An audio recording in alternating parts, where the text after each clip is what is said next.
Bienvenue à la énième séance de la petite veine rouge. Maintenant, on va aborder la partie intello. On va faire des recherches en peinture, on va chercher des motifs chez les peintres modernes. Et je suis une fan de street art. Donc j'ai eu en cadeau un gros pavé sur Banksy. Banksy est un anglais qui vit autour de Bristol, je ne sais pas où, mais enfin normalement il est de Bristol, et qui est connu dans tout le milieu de street art. Personne ne connaît sa vie ni son personnage, on ne sait pas qui c'est, on ne sait pas son nom. Et Bristol a beaucoup de ses œuvres sur les murs, et au début évidemment il n'était pas connu, le street art n'était pas très accepté, donc il y a beaucoup de ses œuvres qui ont été repeintes. J'ai dû le lire je ne sais combien de fois, il est quand même épais, et regarder je ne sais combien de fois.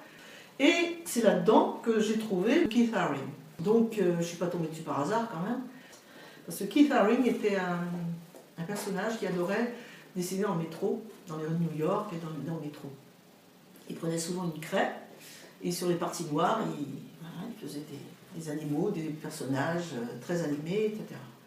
Qui a des dessins qui ne sont pas très difficiles à reproduire, qui fait des petits bonhommes drôles, etc. Maintenant, je vais vous montrer quelque chose de plus compliqué. Ça, c'est un personnage de livre pour enfants. C'est un loup. C'est pour ça qu'il aboie, le chien. J'ai fait une BD, en fait. Le loup est plus compliqué, pourquoi? Parce que d'abord, je l'ai fait en tissu noir qui est assez mou. Je l'ai cousu sur de la toile blanche, avec un fil noir. Et là, comme les pattes sont quand même assez fines, j'ai fait les ongles au point de chaînette sur brodé. Et après, j'ai fixé ma partie blanche. Je l'ai découpée après et je l'ai fixée sur le jean. Bon. Il est plus difficile à faire parce que dès que vous cousez des parties très fines comme ça, le tissu se défait, il s'effiloche. Bon. Donc c'est pas très rigolo à faire. Les yeux, j'ai fait 2 points de chaînette blancs et un point de chaînette noir au milieu, comme un nœud. Mais les parties fines, c'est pas une partie de plaisir, je vous le dis. Alors autrement, je vais vous montrer un autre exemple d'appliqué, un dessin de Keith Haring. On retrouve son chien, qui fait tout à fait pareil. Et ce sont donc des acrobates. C'est une sculpture en fait au départ, c'est pas une peinture. C'est pas une peinture de rue non plus. C'est une expo qu'il a fait à New York et ce sont des personnages en métal en fait. Pas en rouge, vert, etc. J'ai découpé chaque personnage. J'ai essayé de retrouver à peu près les couleurs qu'il avait faites parce que j'aime bien ces couleurs qui ont la pêche. Je trouve ça très, très gai, très joyeux. Et ils donnent vraiment une impression de mouvement. Et ça me parle quoi. Et ça m'a fait beaucoup penser aux peintures primitives qu'on trouve dans les grottes, etc. Les Indiens qui courent, etc. Ils sont vivants quoi. Alors, on ne va pas me dire qu'il y a beaucoup de détails pour montrer qu'ils sont en vie. Et moi, Keith Haring fait un bonhomme, il vit, il bouge, c'est ce qui me plaît en fait. J'ai donc reproduit d'abord tout l'ensemble. Puis après, évidemment, j'ai reproduit chaque personnage à part. Et je me suis aperçu qu'en fait, il y avait 2 fois 2 bonhommes identiques. Enfin, que celui-là était identique à celui-là. Et que celui-là, c'est le même que celui-là. Et donc, j'ai fait ce dessin de celui-là, le dessin de celui-là, le dessin de celui-là. Je les ai reconstitués en dessin, donc sans le bonhomme du dessus.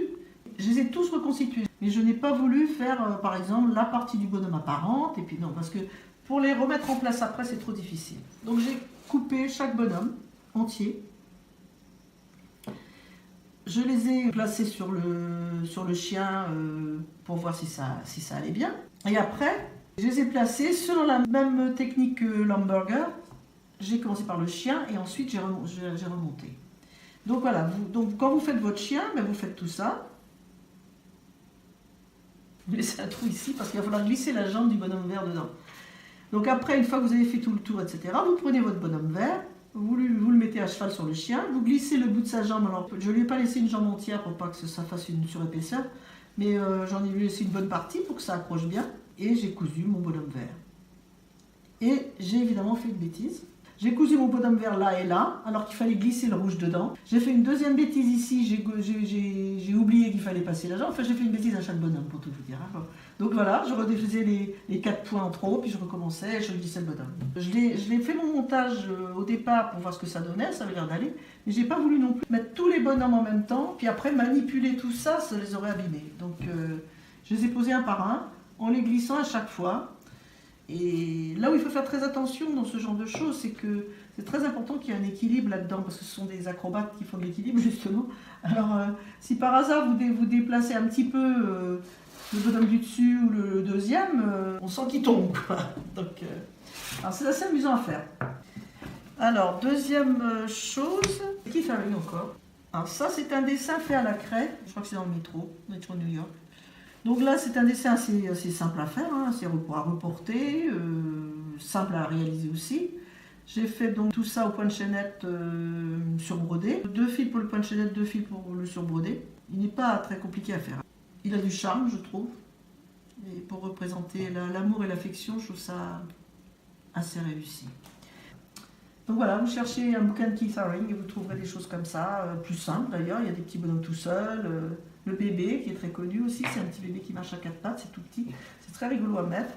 Donc voilà, Keith Haring m'inspire beaucoup. Dans le street art encore, je reste toujours dans Banksy, parce que donc, je suis une fan de Banksy.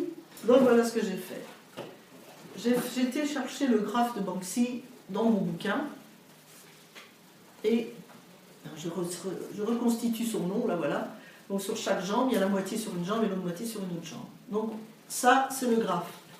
Le graphe, vous le faites épais, quoi. Vous faites un point de chaînette 3 fils pratiquement. Hein. Alors ça, c'est le point de chaînette classique, donc vraiment, c'est pas difficile, vous pouvez le faire. Vous pouvez faire n'importe quel graphe d'ailleurs. Le principe, c'est que la première lettre, vous faites la première lettre sur le dessin, et la deuxième lettre part de derrière. Vous dessinez la première lettre, et la deuxième s'encasse derrière, la troisième s'encasse derrière.